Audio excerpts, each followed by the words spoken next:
Como saben, como les hemos venido contando, el día 10 comenzaba el juicio por el triple asesinato de Chiloeches. Es un hecho tremendo el que sucedía allí, que se ha estado juzgando desde el 10 hasta el 17. Después el jurado popular, si no me equivoco, tras 3 días de deliberación, hacía públicas sus conclusiones y quedaba visto para que la juez dicte sentencia. Lo hemos estado siguiendo y también lo han estado siguiendo desde la redacción del Heraldo de Linares, pues porque este juicio se ha estado emitiendo para los medios por streaming y es por eso por lo que vamos hasta la redacción del Heraldo de Linares a hablar con el director de este digital para que nos cuente sus impresiones. Muy buenos días, Roberto Mangas, director del Heraldo de Linares. Bienvenido a Es la Mañana de Guadalajara. Buenos días, José Luis. Encantado de estar aquí un día más contigo y con todos tus oyentes, que cada vez son más, lo cual nos alegramos mucho en este foro de libertad que tenemos contigo en Es Radio. Tú también has seguido, evidentemente, el desarrollo de este proceso que comenzaba el día 10.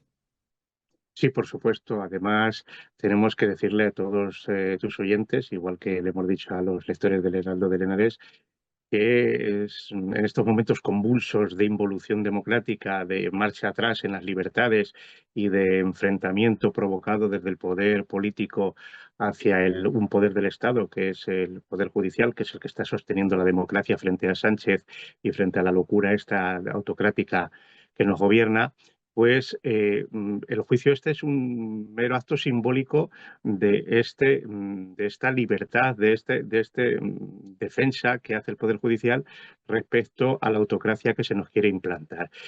Mientras el poder político censura, mientras el poder político marca prensa independiente, la margina, mientras el poder político hace listas negras, mientras el poder político aupa a los suyos, el poder judicial, regido por los principios de justicia, legalidad e independencia, pues dicta sentencias como la que ha dictado tanto en el caso este que hablas de Chiloeches como en el caso del fiscal general del Estado y sobre todo cómo lo hace. Los periodistas hemos podido seguir en streaming, en directo, todos los días, los 10 días, 11 días que ha durado el juicio entre las deliberaciones del jurado y demás, todo lo que ha ocurrido en la sala de audiencias del tribunal. Hemos podido asistir a las declaraciones de todos los testigos, de todos los imputados, de todos los peritos, de los guardias civiles que intervinieron en la investigación, con luz y taquígrafos, en directo. Hemos recibido puntualmente cualquier información, nos han aclarado cualquier duda que tuviéramos los periodistas respecto al procedimiento. Traslada esto, José Luis, a la clase política, donde hay censura, donde hay ocultación, donde hay conspiraciones, donde... eh, por eso tú me conoces bien como firme defensor de la democracia y de la separación de poderes. Hoy podemos decir con cierta preocupación, pero también con alegría, que gracias al Poder Judicial la democracia española se sostiene fuerte y sana.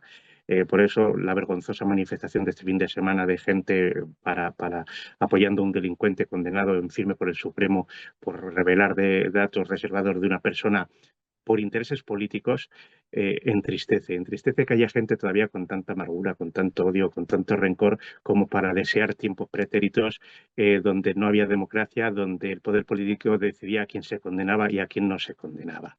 En el juicio del caso de Chiloeches, además, afortunadamente, con la ley del jurado, ha sido un jurado el que ha determinado la culpabilidad o no de los tres acusados, a saber, Fernando, que fue el que dio las puñaladas a los tres miembros de la familia, al padre, a la madre y a la hija, de forma además cruel, inhumana y gratuita, ¿no? No necesitaba matar a nadie para robar y, de hecho, quitando la primera persona que lo sorprendió de alguna manera, aunque no se enfrentó a él, según el jurado, como quiso hacer creer el abogado de, de pago de este señor, de Fernando, ¿no?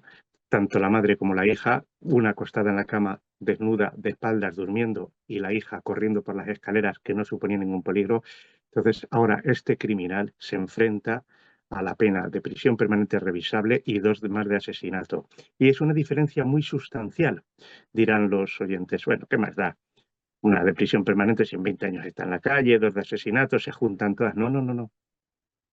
Lo que pretendía el abogado, aunque reconocieron los hechos, era que se condenara por una de homicidio, que era el padre, porque supuestamente iba drogado y se enfrentó a él, cosa que ha desmentido el jurado, después de escuchar todas las pruebas, que es lo que tiene que hacer la gente antes de manifestarse y decir tonterías sobre juicios que ni conoce, no solo en el de Chiloeche, sino en el fiscal general del Estado, por ejemplo, ¿no?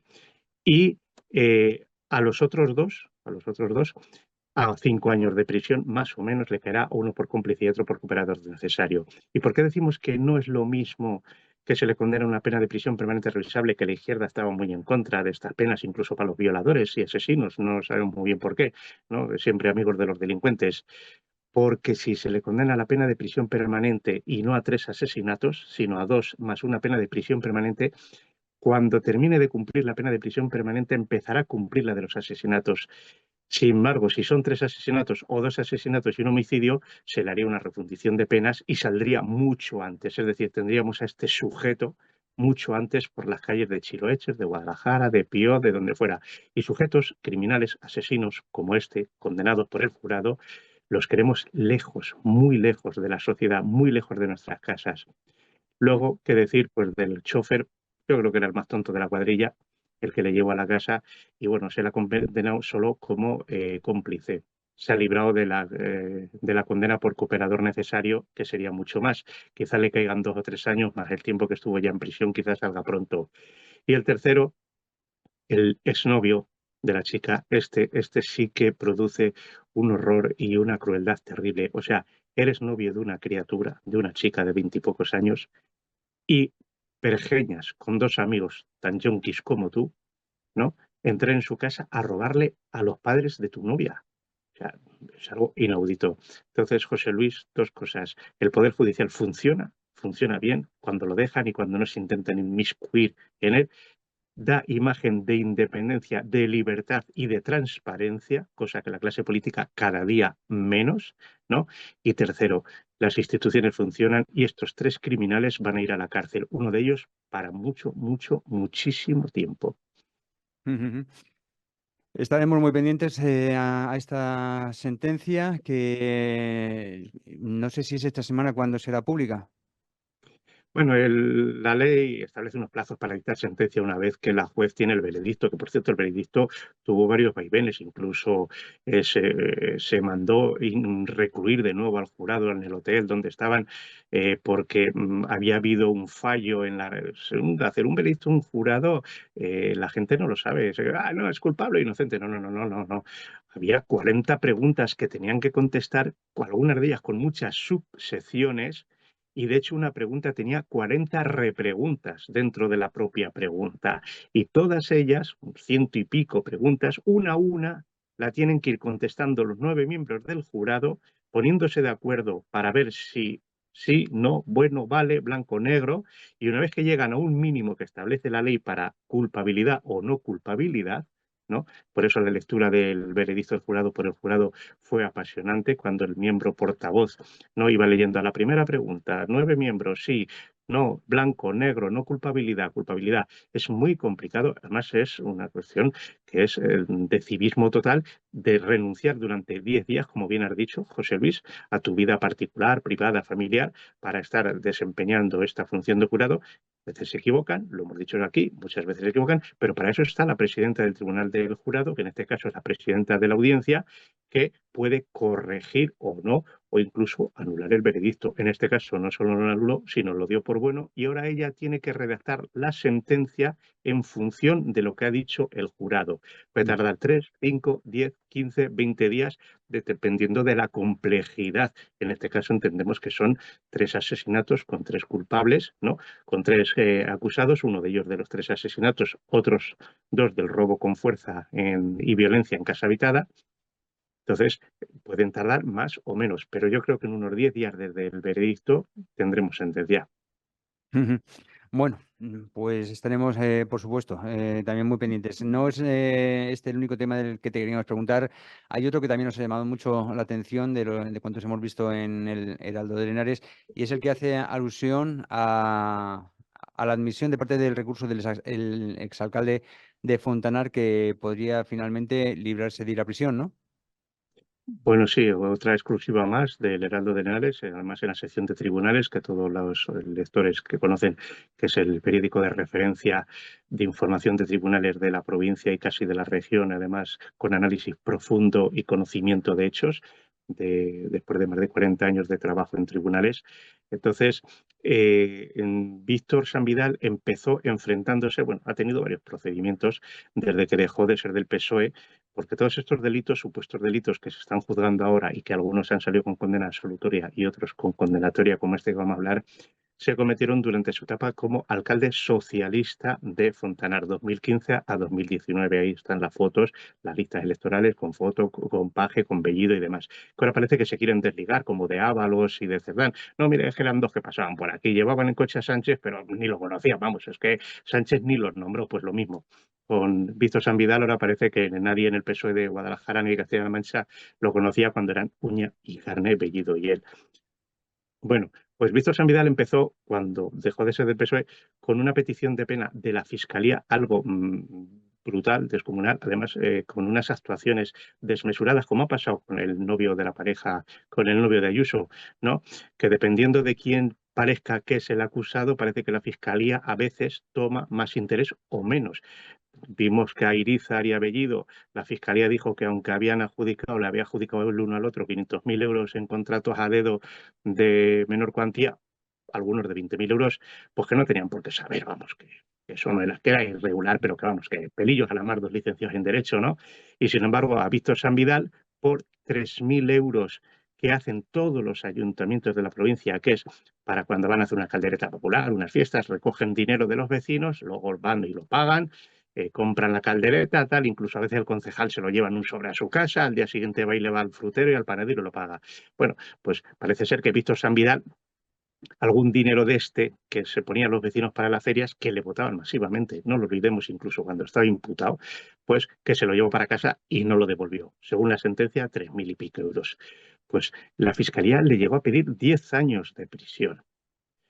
Cuando se celebró el primer juicio, después de varias absoluciones por otros juicios similares, cuando se celebró el primer juicio por este último asunto, se le condenó a 5 años, es decir, a la mitad de lo que pedía de la Fiscalía. De hecho, de los 5 imputados que pedía la Fiscalía, solo acabó condenando a 2, que eran el director de los cursos de formación, el director del centro del vivero de empresas, y San Vidal. Al otro lo condenaron a 2 años y pico y a San Vidal a 5 años. Recurrieron al TSJ, al Tribunal Superior de Justicia de Castilla-La Mancha, y el Tribunal Superior de Castilla-La Mancha le ha rebajado la condena al director de los cursos de formación a 1 año y pico, con lo cual ese señor casi seguro no entrará en la cárcel de ninguna manera, y porque la ley prevé la suspensión cuando no son condenas superiores a los 2 años, y a Víctor San Vidal le baja de 5 años por malversación en concurso con falsedad a 2 años, porque le quita la falsedad. Le dice que no eran facturas falsas, no se puede demostrar que eran facturas falsas porque los bienes se compraron, no se falsificó nada. Pero la malversación sí, y la rebaja de 5.000 y pico euros que pedía la Fiscalía a 2.000, a 3.000.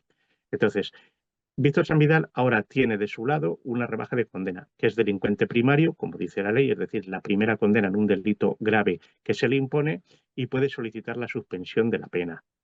Ujú. Que el juez se la admita o no, es harina de otro costal, porque acordaros del caso de Isabel Pantoja, solo tenía 18 meses de condena y como es potestativo del juez a instancia del fiscal que pide, informa favorablemente que sí o que no, pues dijo que Isabel Pantoja, como el delito era muy grave, que arcas públicas, que escándalo social, alarma, pues Sí. fue a la cárcel Isabel Pantoja 18 meses, acordaros, ¿no? Mm. Pues a Víctor San Vidal le puede ocurrir lo mismo, que el juez ejecutor de la pena Ujú.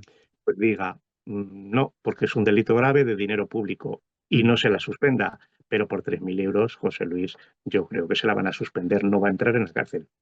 También estaremos pendientes de ese tema. Vamos a ir avanzando porque hay más temas que te quiero preguntar y el siguiente nos lleva hasta Azuqueca, hasta la inseguridad que hay en Azuqueca. Dos hombres han sido detenidos por detención ilegal y lesiones a un tercero en lo que parecía ser pues un lío de drogas entre, bueno, pues entre diferentes proveedores, por así decirlo, ¿no? Sí, bueno, parece ser que era una la retenida, según las fuentes, porque la Guardia Civil, lo que hablábamos antes, en la provincia de Guadalajara, tanto la clase política como las instituciones, la información es nula. Ni el Ayuntamiento de Guadalajara ni el Ayuntamiento de Azuqueca, por hablar de los más grandes, informan absolutamente de nada que no tenga nada que ver con propaganda. Tema de sucesos, tema que interesan a la sociedad, se oculta todo. La Guardia Civil te da las noticias una semana después, solo cuando hay detenidos. No te informa en directo, por ejemplo, los periodistas que trabajamos como en el Heraldo, para también parte del corredor de Henares y la provincia de Guadalajara, pues vemos el 112 de Madrid y vemos el 112 de Castilla-La Mancha. El 112 de Castilla-La Mancha puede estar una semana, 10 días, habiendo sucesos todos los días en los que han intervenido las ambulancias del 112 sin dar una sola información u ocultando las informaciones. La Guardia Civil de Madrid, los periodistas que estamos suscritos al grupo de información de la Guardia Civil de Madrid, recibimos informaciones casi en directo. Así todo. Sin embargo, en Castilla-La Mancha ni la Guardia Civil, ni el 112, ni los ayuntamientos grandes como Guadalajara, Azuqueca, informan absolutamente de nada que importa a la sociedad. Pues sí, está muy bien la propaganda política y demás, que el alcalde o el concejal ha visitado unas obras que no le importa a nadie más que al alcalde, al concejal y al periódico que recibe publicidad por publicar eso, pero a nadie más le interesa. Pues en Azuqueca de vez en cuando nos vamos enterando y de lo poco que nos vamos enterando, cada día más. El corredor de Henares está muy mal a nivel de delincuencia, pero Azuqueca de Henares se lleva la palma. Todos los días, José Luis, tú sabes que cada 2 o 3 días tenemos conocimiento, o bien a través de las fuentes institucionales, o bien fuera de las fuentes institucionales, de hechos de delincuencia y bastante grave. Mira, estamos hablando de secuestro, estamos hablando de vuelcos de droga, estamos hablando de mafias organizadas de prostitución, de tráfico de drogas, de estafas a nivel internacional. Yo creo que la delegación del Gobierno de Castilla-La Mancha y el Ministerio del Interior se tendrían que tomar más en serio la protección de los ciudadanos de la provincia de Guadalajara en general y del corredor de Henares, incluida Azuqueca de Henares en particular. Así es, así es. Hay muchísima gente allí en Azúcar de Henares, muchísima gente que ha venido. La proximidad a Madrid siempre también es un factor de riesgo y la verdad es que parece que ni se hace nada ni se quiere contar lo que hacen otros. Seguimos avanzando, tenemos tiempo todavía para hablar de un lamentable suceso. Fallece de un infarto un trabajador forestal del GEACAM mientras realizaba labores de desbroce de maleza en un monte de Condemios. Esto es lo que reza el titular del Heraldo de Linares. Cuéntanos. Sí, además otra exclusiva del Heraldo de Henares, porque además se intentó ocultar ya hemos dicho, ni el 112 ha dicho nada. Es curioso porque estuvieron las ambulancias, los servicios sanitarios atendiendo durante más de media hora, intentando recuperar a esta persona, a este trabajador del GEACAN forestal. Hay dudas respecto a qué labor estaba desempeñando en ese momento, si eran labores propias de su cargo o estaban haciendo labores que no eran propias de su cargo. Sabes que ahora están haciendo desbroce de los montes y demás. Parece ser que estaba metido en una alcantarilla, en una arqueta, en una poza, no está claro, y le dio un infarto en ese momento. Es decir, es un accidente laboral, es un siniestro laboral porque ocurrió dentro de su jornada laboral en su puesto de trabajo. Pues esto se quiso ocultar de alguna manera, solo se hizo un pequeño tuit diciendo lamentamos el fallecimiento de nuestro trabajador del Infocan, tal, como si hubiera muerto en la cama, pues después de una larga enfermedad, tranquilito. No. Guadalajara y Castilla-La Mancha en general y Guadalajara en particular, ya lo hemos hablado muchas veces, según las cifras del Ministerio de Seguridad Social y de Trabajo, eh, es la provincia que rota entre Cuenca y Guadalajara, que en proporción más accidentes de trabajo sufre, y de hecho muchos mortales. En Castilla-La Mancha, el progresista Paje lleva años y años retrasando la puesta en marcha de los planes de protección y seguridad del trabajo, de la Agencia de Trabajo. Se lo ha reclamado hasta vos, los sindicatos. Da igual, lo que cuesta dinero y no es dinero para pagar cargos, asesores y demás de 80 y 100 mil euros que cobran la mayoría. A ellos, desde luego, la inflación no les afecta para nada. La clase media que la han bajado a 20.000 euros al año, ya a ellos no, ellos están en la clase súper rica. Pero los trabajadores, los que se juegan la vida en el campo, en el GEACAN, desbrozando el monte o apagando el fuego, ¿no? Esos al final terminan siendo la mayoría mileurista o mil poco eurista, ¿no? Y encima nos quieren ocultar que su muerte se produjo en su puesto de trabajo. debería reformarse las normas de transparencia de la Junta de Castilla-La Mancha y de las instituciones para que los ciudadanos, al igual que ocurre con los ciudadanos de Madrid, tuviéramos en Castilla-La Mancha también información puntual de todo lo que ocurre, de todo lo que pasa, de por qué se juegan la vida nuestros trabajadores, de a quién atienden nuestros sanitarios, de por qué las ambulancias, como decíamos el otro día, tienen 800.000 kilómetros y no invierte la Junta dinero en ambulancias para que ni el conductor ni el pasajero, es decir, el paciente, se jueguen la vida. Y todo esto hay que decirlo, hay que contarlo, y por eso te lo ocultan. Y para eso están medios como el Heraldo de Henares, ¿no?, con información veraz y contrastada, contar todo lo que pasa y todo lo que no te cuentan otros, para que los ciudadanos tengan una opinión clara y una información concreta, concisa y veraz. Ujú. Finalizamos esta conexión, la conexión de esta semana. Tenemos un minutillo, pero hay que hablar, por supuesto, del confinamiento que acaba de decretar la Junta de Castilla-La Mancha, confinamiento de todas las aves de corral para prevenir contagios de la gripe aviar. Esto me parece que va a hacer subir la cesta de la compra en un producto que ya casi era el recurso menos caro, ¿no? Sí, es que socialismo, pues ya sabes, es hambre, es dependencia de los poderes públicos para que te den una ayuda y demás. O sea, a ver, vamos a ser claros. La gripe aviar rula por el mundo toda la vida. De vez en cuando salta un caso. En Nieves hace un mes o mes y pico, un pato de un parque o una oca de un parque público apareció muerta y descubrieron que tenía, pero fue hace un mes. Y un mes después dicen, no, es que hay 2 casos en toda la región, vamos a confinar todas las gallinas. Pero bueno, si un caso fue hace un mes, ¿por qué no se confinó hace un mes? ¿No? El otro ha sido en Toledo, creo recordar, en Albacete, da igual. Pero si es que primero nos dicen los ecologistas, los progresistas, los sistas, que las gallinas tienen que estar al aire libre. Porque si están en una macrogranja, que estamos en contra de las macrogranjas, sufren mucho las pobres y resulta que no podemos criar 1 millón de gallinas para que baje el precio de los huevos y de la carne, para que coman todos los ciudadanos, incluidos los de menos sueldo y pensión, ¿no? Y las dejamos en el campo, disfrutar alegres para que en una explotación solo puedas tener 1.000 gallinas donde antes tenías 1 millón. Claro, subimos el precio de la carne de gallina, bien cuidada, bien hermosa, bien tal. Como se hacía antiguamente, por cierto, que ahora lo han prohibido, lo de tener en las casas porque tienes que tener 1.000 impuestos, 1.000 registros. Y resulta que hay un caso de un pato salvaje que pasa por Nieves, se muere en una fuente y un mes después confinan a todos para encarecerlo, para hacer dudar de la calidad de esa carne, de esos huevos, ¿no? Y mientras nos traemos millones de carne de pollo criado Dios sabe cómo, como los tomates, con agua fecales, vete tú a saber cómo se descubrió una vez, ¿no? Para meter pollo más barato de Marruecos sin garantía sanitaria, según dicen los expertos, ¿no? Porque las aves españolas, los millones de aves españoles, o los van a sacrificar o los tienen encerrados. Sube, se dispara todo. O sea, la economía va como un cohete, pero para los de 80, 100.000 euros al año. Porque para el pensionista, para el trabajador, para el currante, ¿no? No se pueden ya ni celebrar un huevo, eso, estas navidades en vez de langostinos, el producto de lujo van a ser unos huevos fritos, José Luis. A este paso, desde luego. En fin, no tenemos tiempo para nada más, simplemente para agradecerte este ratito de, por supuesto, información y, por supuesto, opinión siempre diferenciado lo uno de lo otro. Y para emplazarte a que de aquí a unos días pues volvamos a tener una charla tan ilustrativa como la de hoy. Gracias, Roberto Mangas, director del Heraldo de Henares, y hasta la próxima. Como siempre, un placer hablar contigo y con todos tus oyentes.